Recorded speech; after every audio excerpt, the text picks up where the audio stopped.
Welcome to the 10-Minute Bible Hour podcast. Right now, we're going through the entire Bible to understand it as one big, cohesive story. We're covering one book each day, and this one's about Judges.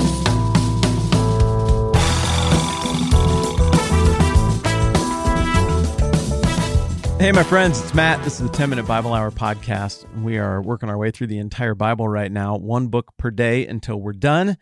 And today we're looking at Judges. Judges is a doozy. This is a book that reminds me of the saying, don't meet your heroes. You've heard that cautionary remark, the truism. It just means that if you get too close to people you admire from afar, you see their humanity, you see their flaws without the Photoshop and the auto-tune and the speech writers, and it can be pretty unflattering when you see your heroes in a true and unbiased light.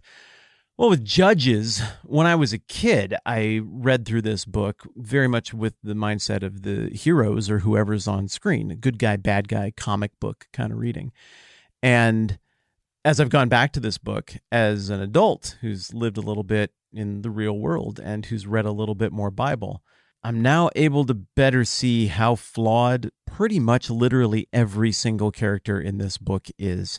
But the people are not the heroes. The people are the objects of redemption. They have problems. The God character is the hero, and he is the one who appears in all the different stories, and he is the one who is choosing to redeem in spite of the behavior of run-of-the-mill people, and oftentimes in spite of the very people who claim to love him and serve him. Judges represents the moment where we really spiral all the way down the toilet here in terms of what we see happening on screen. This is an awful story, and I guess I could just keep saying, oh, it's bad, it's bad, it's bad, or I can just tell you about it. The name of the book, Judges, is derived from the office, I suppose you could call it, that the main characters of this book hold. They aren't like the kind of people who are enforcing a complex set of laws. I don't think any of these people are even elected. They're just regional leaders who can get a following and who all have massive character flaws, but God uses them to deliver his people, even though on paper they seem pretty undeserving of that deliverance. So Judges, everybody forever who's commented on this book agrees that the structure is shaped like a spiral, and probably a spiral pointing downward. You get a situation where the Israelite people, they just don't do what they pledged they were going to do so boldly and so repeatedly. At the end of Joshua, remember, Joshua's like, hey, me and my house, we're going to serve the Lord. You ought to do the same. And they're all like, yeah, for sure, we're going to.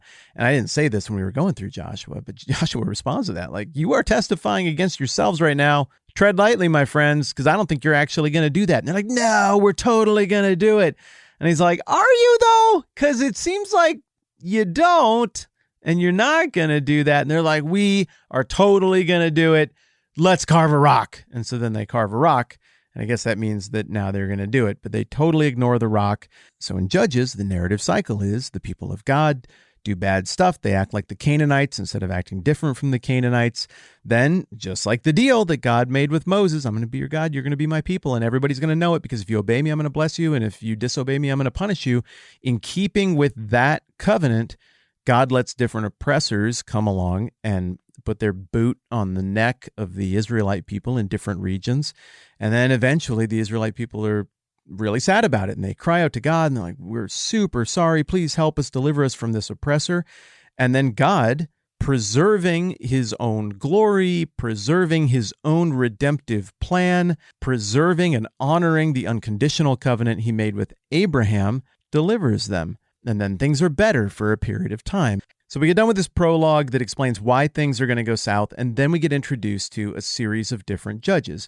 7 of the 12 judges get 3 verses of screen time or less. So you hear about Othniel, Shamgar, Tola, Jair, Ibzan, Elon, and Abdon only very briefly. But these other characters, Ehud, Deborah, Gideon, Jephthah, and Samson, get a lot of screen time comparatively. Now, those first 3 judges, we don't get a sense of the complete moral mess here.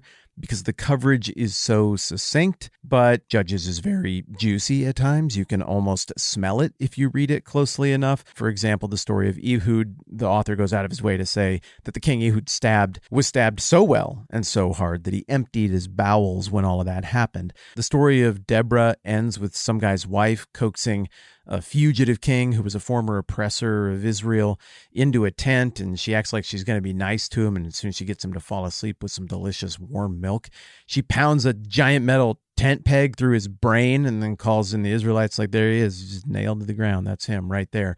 So it's pretty grisly already, and it feels a little bit morally icky and weird even in the early going.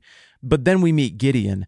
Gideon is a weak man who doesn't really believe God and wants to cover all of his bases before he'll take any risk or do anything. Still, though, he obtains these great victories, but it goes right to his head. He becomes addicted to killing people and gets wildly murderous.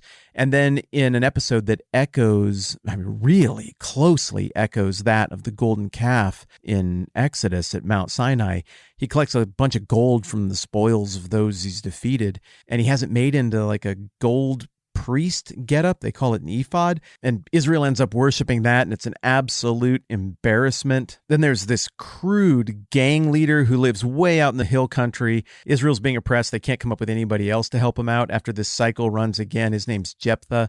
So they come to him. They're like, well, will you be a gang leader on our behalf instead? And so Jephthah goes and defeats the Ammonites, but then he makes some weird vow.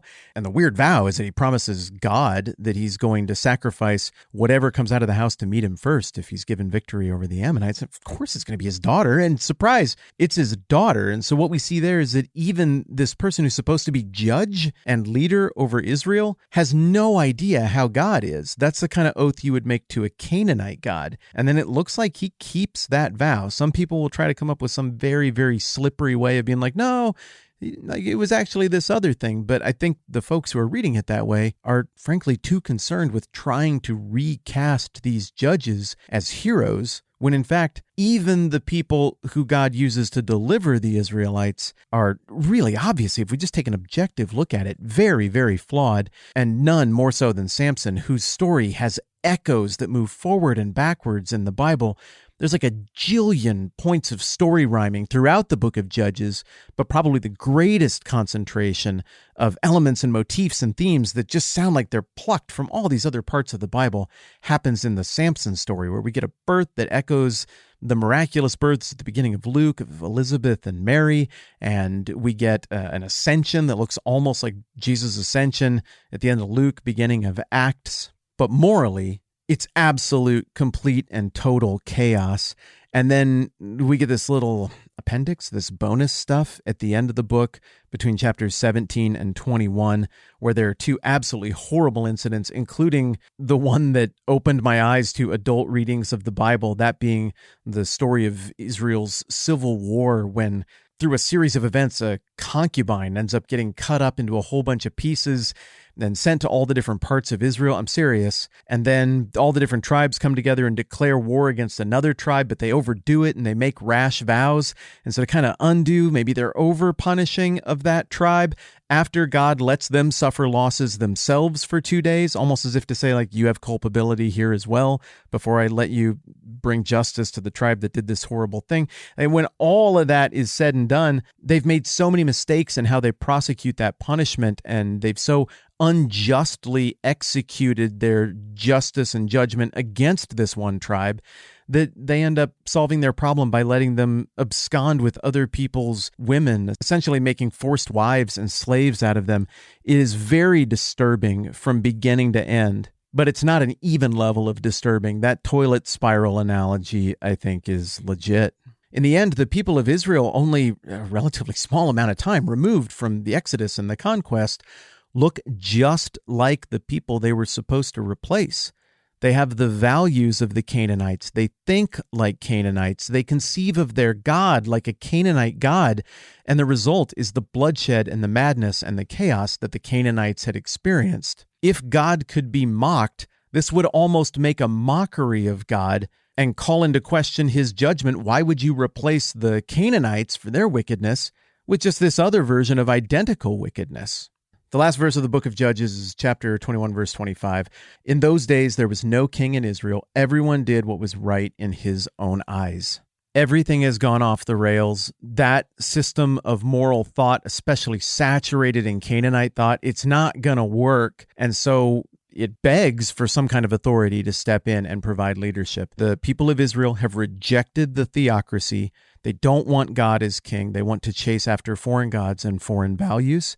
And so now, to keep them from destroying themselves and dismembering the redemptive plan that is the whole point here, remember, it looks like a king is going to have to come on the scene. But as we're going to discover, kings come with all kinds of problems. And as we come to encounter these flawed kings, it will make us beg for the next thing that we need, which is a perfect, benevolent king who never dies and never goes away and never gets replaced. It seems like that's kind of too much to ask for, but increasingly it's becoming clear we need something like that to solve the problem of the human heart that we're encountering through these first 7 books of the Bible. When you visualize the profoundly unfun book of Judges, picture Samson toppling that temple on top of everybody.